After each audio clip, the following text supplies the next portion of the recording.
Hello friends, स्वागत है आपका आपके अपने यूट्यूब चैनल पांचाल स्टडी में। दोस्तों, आज की वीडियो बहुत ही इंपॉर्टेंट होने वाली है क्योंकि आज की इस वीडियो में हम देखेंगे समाज से संबंधित इंपॉर्टेंट क्वेश्चन और इस टॉपिक को कंप्लीटली कवर करेंगे।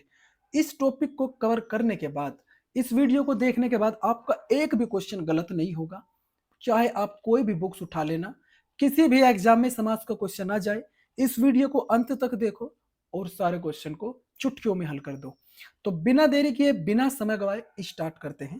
पहले हम कॉन्सेप्ट समझेंगे, उसके बाद उससे संबंधित एक प्रैक्टिस सेट छोटा सा प्यारा सा लगाएंगे ताकि आपका बिल्कुल डाउट क्लियर हो जाए। तो चलिए स्टार्ट करते हैं। पहले हम इसमें देख लेते हैं कि समास होता क्या है। सबसे पहले पता होना चाहिए कि समास होता है, समास जो है वो दो शब्दों से मिलकर बना होता है। एक शब्द कौन सा है? सम। और दूसरा शब्द है आपका आस। सम का मतलब होता है संक्षिप्त यानी छोटा करना, और आस का मतलब होता है कथन या शब्द, अर्थात किसी शब्द को संक्षिप्त करना या छोटा करना, संक्षिप्त शब्द बोलता है समास। समास विग्रह को जब हम संक्षिप्त रूप में लिखते हैं तो उसको बोलते हैं संक्षिप्त कथन। देखिए, ये आप देख सकते हैं संक्षिप्त कथन। देखिए, इसमें डेफिनेशन, अगर समास की कोई आपसे डेफिनेशन पूछे कि ठीक है भाई, ये तो आपने बता दिया कि समास का मतलब होता है संक्षिप्त करना, तो आप हमें बताइए कि इसकी कोई डेफिनेशन है? तो आप बताइए, डेफिनेशन है, बिल्कुल है। दो या दो से अधिक शब्दों से मिलकर बने एक नए सार्थक शब्द को, याद रख लेना, नए सार्थक शब्द। शब्द कैसा होना चाहिए? सार्थक होना चाहिए। सार्थक का मतलब होता है जिसका एक निश्चित अर्थ हो, जिसका कुछ अर्थ निकलता हो, वो सार्थक शब्द होता है। उसको हम बोलते हैं समास। अर्थात दो शब्दों के मेल को समास कहते हैं। आप आसान भाषा में समझ लीजिए, दो या दो से अधिक शब्दों के मेल को समास कहते हैं, सार्थक शब्दों के मेल को। ठीक है। और अब पूछेगा कि समास विग्रह क्या होता है? तो समस्त पदों को अलग अलग किया जाना की प्रक्रिया, जब आप समस्त पद है समास के उनको अलग कर दोगे तो उसको समास विग्रह कहते हैं। अब ऐसे आपकी समझ में नहीं आएगा, लेकिन हम एक एग्जाम्पल से आपको बहुत आसानी से समझा देंगे। आप देखिए, ये है नीलकमल। ये एक संक्षिप्त कथन है, एक संक्षिप्त शब्द है, यानी कि समास है। और इसका अगर हमको विग्रह करना है तो कैसे करेंगे? नीलकमल को बोलते हैं नीला है जो कमल, ये हमने इसका विग्रह कर दिया, तो ये समास विग्रह कहलाता है। और इस समास विग्रह को हम संक्षिप्त में जब लिखेंगे वो समास कहलाता है। कैसे? नीला है जो कमल, इसको संक्षिप्त में कैसे लिखेंगे? इसको संक्षिप्त में लिखेंगे नीलकमल। ये नीलकमल इसको हम लिख देंगे। समझ गए आप? अगर इसमें से देखना है कौन सा समास है तो ये वैसे तो आगे हम पढ़ेंगे, लेकिन इसमें बता देता हूं, इसमें कर्मधारय समास है। नीला है जो कमल, इसमें है कर्मधारय समास। अब समास रचना में दो पद होते हैं। पूरे समास में केवल दो पदों का खेल है, पहला पूर्व पद और दूसरा उत्तर पद। ऐसे मत समझो, आइए आसान भाषा में समझते हैं। एक पहला पद और एक होता है दूसरा पद। पहला पद और बाद वाला पद, बस दो पद होते हैं समास में। अब कहोगे कि हमें दिखाइए कैसे होते हैं, तो हम बताते हैं आपको कि इसमें कैसे कैसे होता है। जैसे राजपुत्र, एक हमने शब्द ले लिया, सामासिक शब्द एक लिया राजपुत्र। इसमें भी दो पद है, एक पहला पद तो है इसका राज और दूसरा पद है उत्तर पद पुत्र। राजा का पुत्र, इसमें तत्पुरुष समास हो गया आपका, संबंध तत्पुरुष समास होता है इसमें। राजा का पुत्र यानी राजपुत्र, तो पहला पद हो गया राज और दूसरा पद हो गया आपका पुत्र। तो इस तरह से किसी भी समास के जो हैं वो दो पद होते हैं, जो मैंने आपको अभी बताए। अब क्वेश्चन एक बनता है, यही से ये जो हम बता रहे हैं ना, ये कुछ इंपॉर्टेंट बन जाता है कि वर्णों के मेल को तो बोलते हैं संधि और शब्दों के मेल को क्या बोलते हैं? समास। इसमें आपको कंफ्यूज बिल्कुल नहीं होना, वर्णों के मेल को संधि और शब्दों के मेल को समास। डायरेक्ट क्वेश्चन पूछ ले जाते हैं और ये आपको पता होना जरूर चाहिए। अगर आप समास को तोड़ोगे तो समास विग्रह, और संधि को तोड़ोगे तो संधि विच्छेद कहते हैं। समझ गए इतना? अगर आप एक पेपर एक पेन ले लीजिए, इन सब चीजों को नोट कर लीजिए, या फिर आप इसका एक स्क्रीनशॉट ले लीजिए और बाद में नोट डाउन कर लेना। तो चलिए आगे समझते हैं। समास कितने प्रकार के होते हैं? समास के 6 भेद होते हैं और आज हम 6 के 6 भेद कंप्लीट समझेंगे। एक क्वेश्चन आपका इस वीडियो से बाहर नहीं जाएगा। पहला इसमें होता है आपका, जो पहला समास होता है आपका, एक होता है अव्ययभाव समास। अव्ययभाव समास की विशेषता क्या होती है इसमें? कि पूर्व पद प्रधान होता है। आप पूर्व की जगह पहला लिख लो, क्योंकि आप इसमें पूर्व पद ये सब थोड़ा कंफ्यूज हो गए। पहला पद इसमें प्रधान होता है अव्ययभाव समास में। और तत्पुरुष समास दूसरा, तत्पुरुष समास जिसमें उत्तर पद प्रधान होता है, दूसरा पद प्रधान होता है। कर्मधारय समास इसमें भी दूसरा पद प्रधान होता है, बाद वाला पद। और द्विगु समास जो है चौथा है, इसमें भी बाद वाला पद प्रधान होता है। पांचवा है द्वंद्व समास, इसमें दोनों पद प्रधान होते हैं। और बहुव्रीहि समास छठा है, इसमें आपके तीसरा पद प्रधान होता है। टेंशन मत लीजिए, ये केवल आपको बताया है, अभी तो हम इनको पूरी डिटेल में समझेंगे, कंप्लीटली समझेंगे, ताकि आप इनको आसानी से समझ सके। चलिए आगे देखते हैं एक एक को। पहला है आपका अव्ययभाव समास। अव्ययभाव समास पहला देख लेते हैं। जिस समास का पहला पद, जिस समास का पहला पद अव्यय हो। अब अव्यय क्या होता है? अव्यय में क्रिया विशेषण आते हैं, संबंध सूचक आते हैं, विस्मय बोधक आते हैं, ये सब किस में आते हैं? अव्यय। अव्यय का मतलब होता है जिसका कोई सार्थक अर्थ ना हो, कोई इसका अपना अर्थ नहीं होता, इसको बोलते हैं अव्यय। या फिर हम कहें कि जिसका पहला पद कोई उपसर्ग हो, वो अव्ययभाव समास कहलाता है। या तो उपसर्ग होना चाहिए या जिसका कोई सार्थक अर्थ ना हो, ये आपका अव्ययभाव क्या समास कहलाता है, अव्ययभाव समास कहते हैं। अब एक पहचान करने के लिए बताता हूं, आप बस मात्र इन शब्दों को याद कर लीजिए और आप अव्ययभाव समास को तुरंत पहचान जाएंगे। जिसमें पहला पद क्या होना चाहिए? अनु। जैसे अनु हो जाए, आ शब्द आ जाए, प्रति आ जाए, भर, यथा, हर शब्द आए, दिनों दिन, यानी दो शब्दों की पुनरावृत्ति हो जाए, जो सेम शब्द की पुनरावृत्ति, जैसे हाथों हाथ, सेम शब्द है, पुनरावृत्ति हुई है, तो समझ गए, ये आपका अव्ययभाव समास होगा। इन शब्द जो 8-9 शब्द मैंने बताए हैं, इनको आप याद कर लीजिए। ये मैंने पूरी हिंदी से अच्छी तरह से बिल्कुल सिलेक्टेड उठाए हैं, आप इनको याद कर लोगे तो आपका अव्ययभाव समास तुरंत पहचान जाओगे, चाहे किसी भी तरह के समास आपको दिए हो। उदाहरण देख लेता है, जैसे प्रतिदिन। प्रतिदिन, इसमें जैसे प्रति शब्द जो है पहला पद प्रति है, ये अव्यय है, तो ये कौन सा समास होगा? अव्ययभाव समास। प्रतिदिन का मतलब होता है डेली, हर रोज। और एक चीज और हम बता दें, इसमें पहला पद प्रधान तो होता ही है, पहला पद प्रधान भी होता है और अव्यय भी होता है, यानी सारा की सारी चीजें इसी शब्द पर डिपेंड करती है। जैसे दिन एक नॉर्मल शब्द होगा, दिन, डे, लेकिन प्रतिदिन का मतलब हो गया डेली, कंटिन्यू, लगातार। तो इस प्रति शब्द से इस दिन शब्द के साथ भी आगे लगने पर बहुत फर्क पड़ा है। तो ये अव्यय तो है ही, प्रधान भी है। दोस्तों समझना, आसानी भाषा से आसान भाषा में आपको समझा रहा हूं, समझ लेना। एक बार वीडियो नहीं, दूसरी बार देखिए। एक बार अगर आपने कंप्लीट देख लिया तो कोई क्वेश्चन गलत नहीं होगा। अर्थात अव्ययभाव समास का मतलब होता है पहला पद अव्यय, जिसका कोई अर्थ ना हो। और ये 9 शब्द जो मैंने दिए हैं आपको, इन 8-9 शब्द, इनको आप याद कर लीजिएगा, फिर आपका कोई क्वेश्चन गलत नहीं होगा। दूसरा हम देख लेते हैं फिर तत्पुरुष समास। अब आते हैं तत्पुरुष समास क्या होता है। तत्पुरुष समास, इसकी परिभाषा देख लेते हैं कि जिस समास में बाद का पद अर्थात उत्तर पद प्रधान होता है, इसमें दूसरा पद प्रधान होते हैं और दोनों पदों के बीच का कारक चिन्ह क्या हो जाता है? लुप्त हो जाता है। जैसे देखिए उदाहरण, रचना को करने वाला, इसमें को कारक शब्द है, को कारक शब्द है, और जब इसका हम समास करेंगे तो यह आ जाएगा रचनाकार। रचना को करने वालों को हम क्या कहते हैं? रचनाकार। समझ गए? और इसमें ये कारक चिन्ह जो है ये लुप्त हो गया। और प्रधानता किस शब्द की है? उत्तर पद, दूसरे पद की इसमें प्रधानता होती है। इतना आपको याद रखना है। तत्पुरुष समास के भी कुछ भेद होते हैं, वो हम आपको बता देते हैं। क्योंकि अब जो क्वेश्चन बन रही है ना, वो डायरेक्टली ये नहीं पूछा जाता कि इसमें तत्पुरुष समास है, अब उसमें अंदर का भी देते हैं कि तत्पुरुष का कौन सा पार्ट है, संबंध तत्पुरुष है, अधिकरण तत्पुरुष है, संप्रदान तत्पुरुष है, कौन सा तत्पुरुष है, वो इसमें पूछ लिया जाता है। तो देखिए आगे, अब तत्पुरुष के विभक्ति के अनुसार कितने होते हैं? 6 भेद होते हैं। कितने? 6। कारक कितने होते हैं पहले आपको बता देता हूं। जो कारक होते हैं ना, जिसको परसर्ग भी कहते हैं, डायरेक्ट क्वेश्चन पूछा है, कारक को दूसरे नाम से जाना जाता है परसर्ग। कारक कितने होते हैं? 8 होते हैं। कर्ता ने कर्म को कर्ण से के द्वारा, संप्रदान को के लिए, अपदान से, संबंध का की के, अधिकरण में पेपर, संबोधन, इसमें कर्ता और संबोधन, संबोधन ये दोनों हटा दिए जाते हैं और 6 रख लिए जाते हैं तत्पुरुष समास में। समझ गए? कारक 8 होते हैं, 8 में से कर्ता और संबोधन हटा दिए। कर्ता कारक तो आप जानते हैं क्या होता है? संबोधन, जैसे अजी, अहो, हे, ये शब्द संबोधन, किसी को हम बुलाते हैं।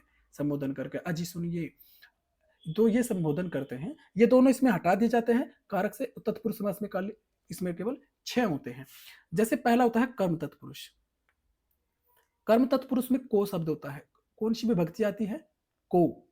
उदाहरण देख लेते हैं, जैसे गगन चुंबी, गगन को चूमने वाला, ये को शब्द आया। आप देख लीजिए, को कारक है इसमें, आपका देख लीजिए विभक्ति आई है। को कारक आया है कौन सा? को। गगन को चूमने वाला, गगन चुंबी। फिर है करण तत्पुरुष। दूसरा आपका देखिए यहां है करण तत्पुरुष। करण तत्पुरुष में शब्द कौन से कारक आते हैं? से, के द्वारा, यानी जिसकी मदद से कोई काम किया जाता है या फिर जिसके द्वारा। देखते हैं जैसे करुणापूर्ण, एग्जाम्पल है करुणापूर्ण, करुणा से पूर्ण। तो इसमें कौन सा समास आ गया? कर्ण तत्पुरुष समास आ गया। कौन सा? कर्ण तत्पुरुष समास आ गया, करुणा से पूर्ण। आपको समझना है कि जब आप किसी की विभक्ति, जैसे करुणापूर्ण है, करुणा से पूर्ण, तो आप समझ जाइए से और के द्वारा शब्द तो कर्ण तत्पुरुष में आते हैं। तो आप तुरंत बता सकते हैं कि भैया इसमें तो कौन सा है? इसमें तो कर्ण तत्पुरुष है। फिर देखते हैं संप्रदान। संप्रदान में आते हैं को, के लिए, यानी जिसके लिए कोई काम किया जाता है। जैसे किसी के लिए जो चीज होती है, जैसे स्नान घर, स्नान के लिए घर है। किसके लिए घर है? स्नान के लिए, जिसके लिए कोई चीज होती है, स्नान के लिए घर है। तो इसमें आप देख सकते हैं के लिए शब्द का प्रयोग हुआ है। अगर आप स्नान घर, स्नान के लिए, तो इसमें कौन सा कारक आया है? के लिए। ये आपको बस याद रख लेना है। कर्म को कर्ण से के द्वारा संप्रदान के लिए अपदान से संबंध का की के अधिकरण में पेपर, ये आपको याद रख लेना और तत्पुरुष को पूरा आप क्लियर कर दोगे, आप समझ जाओगे आसानी से। फिर नेक्स्ट आपका आता है अपदान। जो नेक्स्ट आपका आता है, ये आता है आपका अपदान तत्पुरुष। अपदान से यानी किसी चीज से अलग होने के लिए इसका प्रयोग किया जाता है। जैसे धनहीन, धन से हीन हो जाना, धन से वंचित हो जाना। अपादान का मतलब होता है अलग होना किसी चीज से। तो अलग, धन हीन हो गया, धनहीन। जैसे पेड़ से कोई पत्ता गिरता है तो अलग हो जाता है, उसी इसमें ये प्रयोग किया जाता है अपादान तत्पुरुष।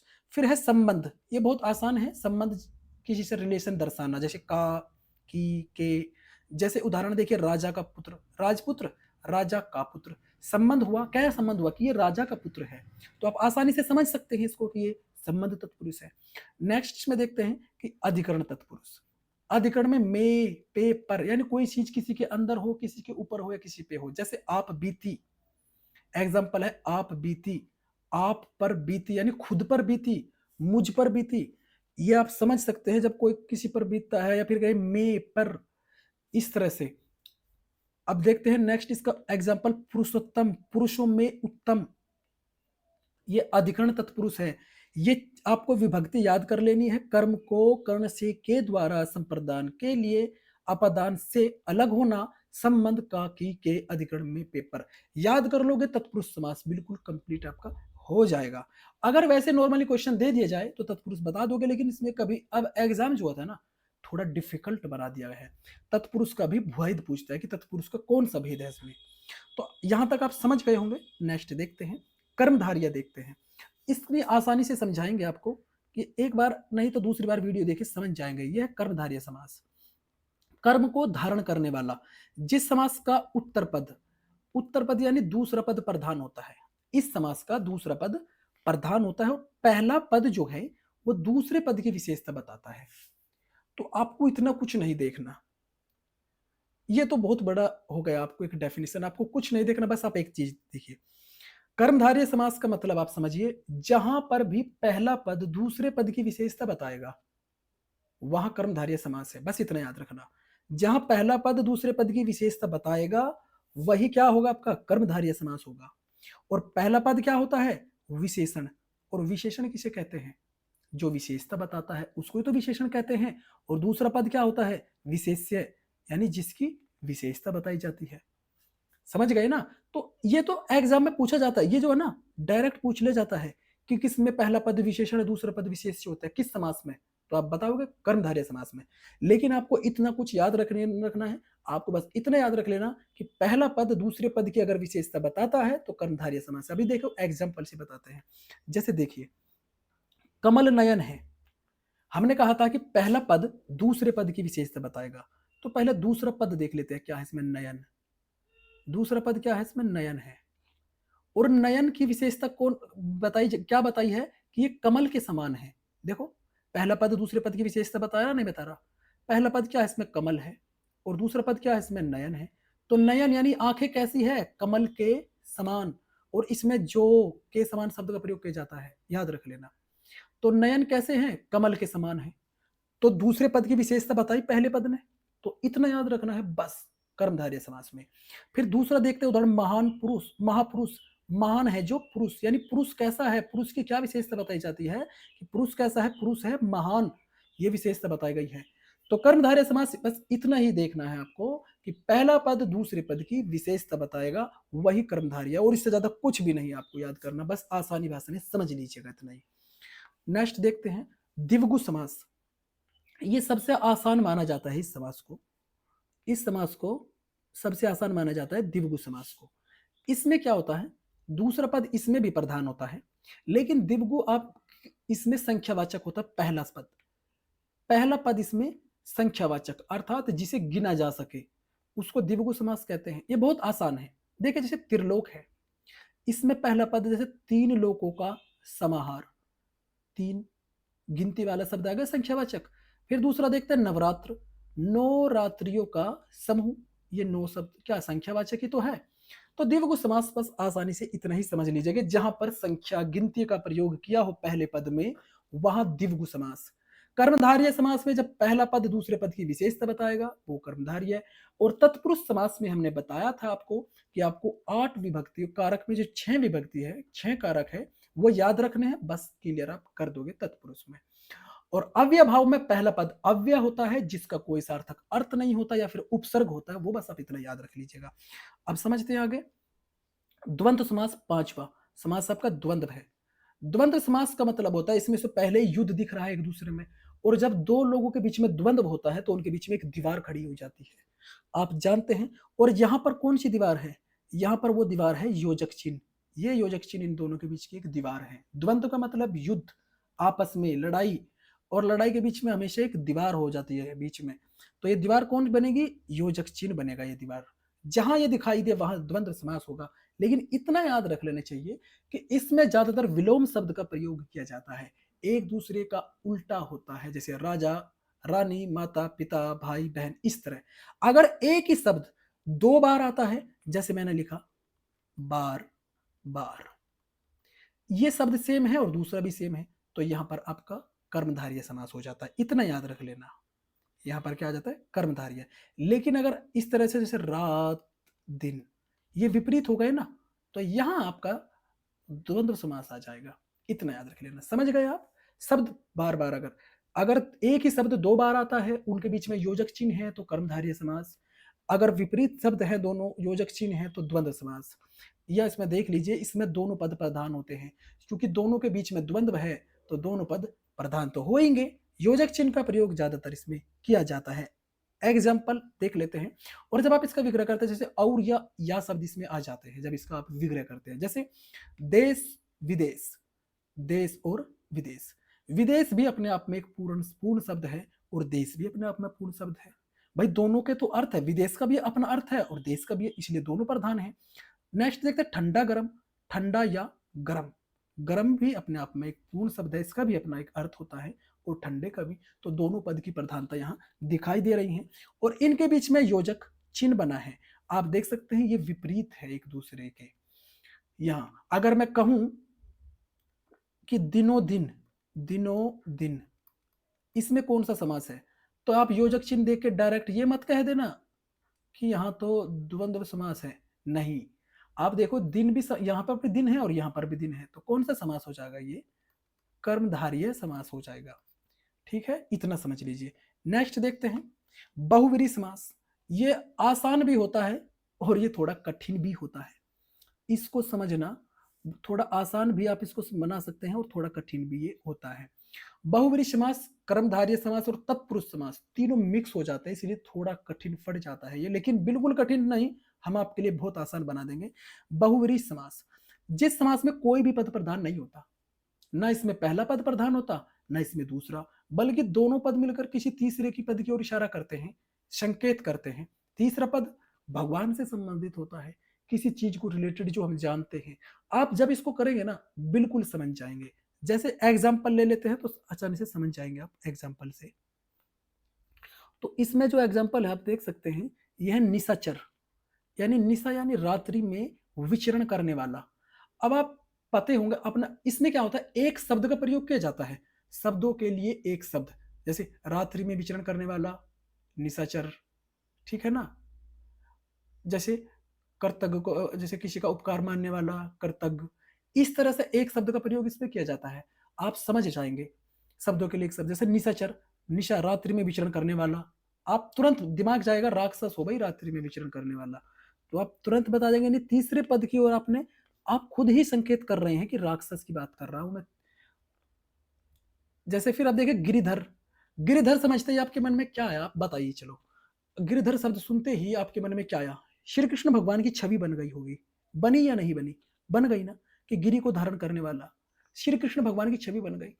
तो आप, यही तो होता है बहुव्रीहि समास। जब आप किसी समास को देखेंगे, उस समास को देखते ही यदि आपके मन में पहला पद दूसरा पद छोड़कर किसी तीसरी ओर इशारा जाता है आपका मन का, वही बहुव्रीहि समास हो जाता है।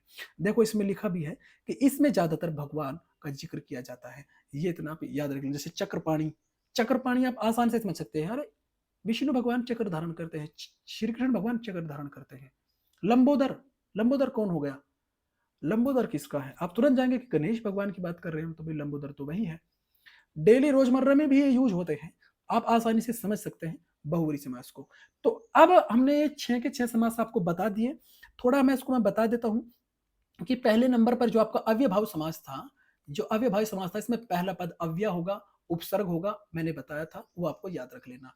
दूसरे नंबर पर हमने तत्पुरुष समास बताया था, और तत्पुरुष समास के लिए हमने बताया था कि आपको 6 कारक याद रख लेने हैं। कर्म को कर्ण से के द्वारा, संप्रदान के लिए अपदान से संबंध का की के, ये आपको अधिकरण में पेपर याद रख लेने हैं। तीसरे नंबर पर मैंने आपको बताया था कि कर्मधारय समास है, कर्म को धारण करने वाला कर्मधारय समास। इसमें पहला पद दूसरे पद की विशेषता बताएगा, बस इतना याद रखो। चौथा आपको बताया था द्विगु समास, द्विगु में आपकी गिनती, बस इतना याद रख लो, इसमें गिनती संख्यावाचक, ये याद। पांचवा आपका द्वंद्व है, द्वंद्व आपस में लड़ाई झगड़ा होगा तो क्या होगा, बीच में दीवार बनती है और वो दीवार योजक चिन्ह की है। विपरीत याद रख लेना, एक दूसरे के विपरीत है, तो उल्टा विलोम शब्द इसमें ज्यादातर आते हैं। छठे नंबर पर हम आपका देखते हैं बहुव्रीहि समास, और बहुव्रीहि समास में आप जब समास को देखोगे तो आपके मन में डायरेक्ट जाएगा किसी तीसरे शब्द की ओर, तो वही आपका बहुव्रीहि समास हो जाता है। अब इनके कुछ प्रैक्टिस देख लेते हैं, ताकि आप भी समझ जाएंगे कि आपका कितना याद हुआ है, कितना आपके दिमाग में इसके वीडियो से बैठा है। तो अब एक और होता है नंज तत्पुरुष समास, ये मैं आपको बता देना चाहता हूं क्योंकि ये भी इंपॉर्टेंट है, कि जिस समास के पूर्व पद में निषेध सूचक नकारात्मक शब्द हो ना, जैसे अन, अ, न, गर, न आदि, तो उसे नंज समास कहते हैं। जैसे अयोग, ये नंज तत्पुरुष है। अनहोनी, ये भी निषेधात्मक, जहां पर किसी चीज के लिए इनकार किया जाता है, किसी चीज के लिए मना किया जाता है, कभी कभी एग्जाम में दे दिया जाता है, तो आपको याद रखना नंज तत्पुरुष हो जाता है वो। नॉर्मली याद करो, वैसे तो वही काफी है, लेकिन ये आपके लिए बताया हूं कि अगर आ जाए तो ये बता देना। मैं चाहता हूं कि आपका कोई क्वेश्चन किसी भी तरह का समाज से न छूटे, इसलिए ये मैंने आपको बताया है। तो आइए स्टार्ट करते हैं पहले क्वेश्चन से। अब इसमें आप पहले का आंसर आप खुद से भी देने की कोशिश कीजिए। पहला क्वेश्चन आपका है कि यथाशक्ति में कौन सा समास है? तो इसमें हर समास के मैंने बताया था कि 2 पद होते हैं, तो इसमें भी 2 पद है। इसमें पहला पद है यथा, दूसरा है शक्ति। शक्ति का तो मतलब आप जानते हैं। यथा क्या है, आप याद करिए, मैंने बताया था यथा, भर, प्रति, आ, ये शब्द क्या थे? अव्यय शब्द थे। यथा, यथा शक्ति यानी शक्ति के अनुसार। पहला पद इसमें क्या है? अव्यय है। तो कौन सा समास होगा? अव्यय भाव समास। तो ऑप्शन सी बिल्कुल सही हो जाएगा। क्वेश्चन नंबर 2 देख लेते हैं कि महोदय में कौन सा समास है?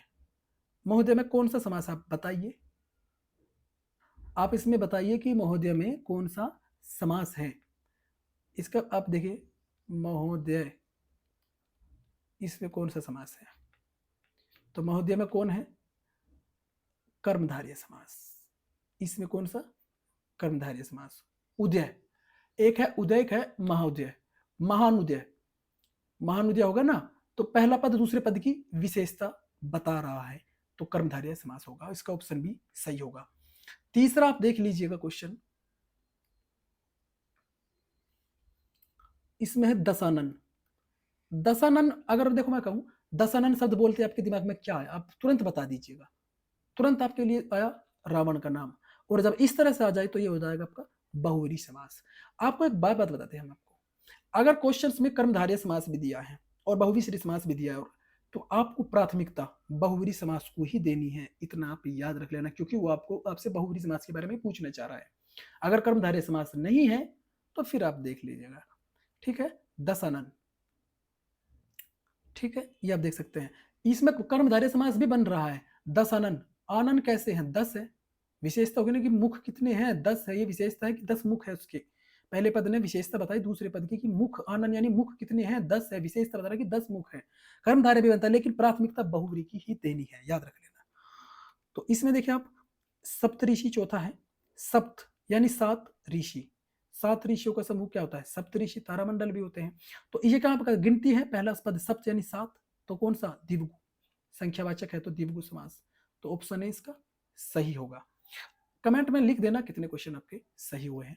नेक्स्ट देखते हैं क्वेश्चन नंबर 5 आपका। क्वेश्चन नंबर 5 आपका है कि भाई बहन में कौन सा समास है। अच्छा ये बताओ, भाई और बहन दोनों विलोम शब्द है, एक तरह से भाई बहन माता पिता ये विलोम शब्द है, और बीच में योजक चिन्ह है, तो हमने बताया था अगर इस तरह का हो तो क्या होगा, द्वंद्व समास होगा। ऑप्शन बी बिल्कुल सही होगा। क्वेश्चन नंबर 6 आपका देख लेते हैं कि राजकुमार में कौन सा समास है। अच्छा पहले मैं इसमें सारे समास ट्राई करके देखता हूँ, क्योंकि आपको एक समझ में आ जाएगा। जैसे राजकुमार में अगर मैं कहूँ कि मैं इसमें कर्मधारय लगा देकर, कर्मधारय पहले इसमें लगा के देखना चाहता हूँ, तो कर्मधारय की विशेषता क्या है, पहला पद अव्यय होना चाहिए, लेकिन राज अव्यय तो है नहीं, तो कर्मधारय कट गया। दूसरा हम समास इसमें लगा लेते हैं द्विगु। द्विगु समास में लगा के देखूं तो द्विगु में क्या हमने बताया था कि गिनती, तो गिनती क्या इसमें आई है, बिल्कुल नहीं आई है, तो द्विगु समास भी नहीं होगा। तीसरा मैं लगा लेता हूं इसमें समास द्वंद्व समास। क्या द्वंद्व समास, इसमें तो योजक चिन्ह भी नहीं है, तो क्या हो सकता है, बिल्कुल नहीं हो सकता। फिर हम इसमें लगा लेते हैं बहुव्रीहि समास। बहुव्रीहि में क्या राजकुमार में कोई तीसरा शब्द की ओर संकेत किया है, नहीं किया है, इसमें ये भी नहीं हो सकता बहुव्रीहि। फिर आपका कौन सा समास बच गया, कर्मधारय हो गया, द्विगु हो गया, द्वंद्व हो गया, बहुव्रीहि हो गया। फिर आपका एक होता है तत्पुरुष, एक होता आपका तत्पुरुष। राजकुमार, राजा का कुमार, हो गया ना भाई, कुमार किसका, राजा का कुमार, तो का शब्द आ गया, तत्पुरुष समास हो गया। लेकिन का शब्द हमने बताया था का की के संबंध तत्पुरुष, ये संबंध तत्पुरुष है, तो इसका सही जवाब क्या हो जाएगा, डी, तत्पुरुष समास इसमें आ गया आपका। इसमें ना ही कर्मधारय होगा, ना ही द्विगु होगा, ना ही इसमें द्वंद्व होगा, और ना ही इसमें बहुव्रीहि होगा, और अव्यय भाव तो इसमें होएगा नहीं, क्योंकि पहला शब्द इसमें अव्यय नहीं है, और कर्मधारय इसलिए नहीं होगा कि पहला पद दूसरे पद की विशेषता नहीं बता रहा है। तो आइए नेक्स्ट क्वेश्चन देखते हैं, पदच्युत। 7वां क्वेश्चन है पदच्युत, यानी पद से अलग कर देना। अब आप एक बात बताइए, पदच्युत यानी किसी चीज से अलग किया जा रहा। हमने बताया था, अगर आप वे कारक याद रखोगे तो बताओगे, अपादान कारक में हमने क्या बताया था, अपादान में यानी अपादान का मतलब से अलग होने के लिए हमने बताया था। तो पद से जब किसी को अलग किया जा रहा है तो एक तत्पुरुष है, इसमें कौन सा समास है, ये तो आप बता सकते हैं कि इसमें तत्पुरुष समास है, ये तो सही हो गया। लेकिन तत्पुरुष समास कौन सा है, देखो पदच्युत पूछा ना, अगर मैं पूछूं कि इसमें तत्पुरुष कौन सा समास है, तो आपको इसमें बताना होगा इसमें अपादान तत्पुरुष है, अपादान तत्पुरुष, क्योंकि अलग हो रहा किसी चीज से, पद से च्युत यानी पद से अलग हटा देना। अब इसमें देखिए आप क्वेश्चन नंबर 8 आपका देख सकते हैं इसमें कि भरपेट। अब भरपेट में कौन सा समास है, आप बताइए। भरपेट, पेट भर खाना, तो भर यथा प्रति ये अव्यय है, पहला शब्द, पहला शब्द अव्यय है, तो कौन सा समास होगा, आप बताइए। अगर पहला पद अव्यय हो तो समास होता है अव्ययभाव समास। तो दोस्तों ये समास की पूरी वीडियो थी, कंप्लीट इसमें हमने कराया आपको। अगर इस वीडियो को आप देख लोगे, एक क्वेश्चन आपका किसी भी बुक से उठा लीजिएगा, गलत नहीं होगा। बस अगर या तो आप इसको नोट कर लीजिए एक एक चीज को, या फिर इसका स्क्रीनशॉट ले लीजिए, या फिर वीडियो को दोबारा देख लीजिए, एक भी क्वेश्चन आपका गलत नहीं होगा। नेक्स्ट वीडियो आप किस टॉपिक पर चाहते हैं वो हमें कमेंट में जरूर लिख देना। मिलते हैं किसी अगले वीडियो में, तब तक के लिए जय हिंद, जय भारत।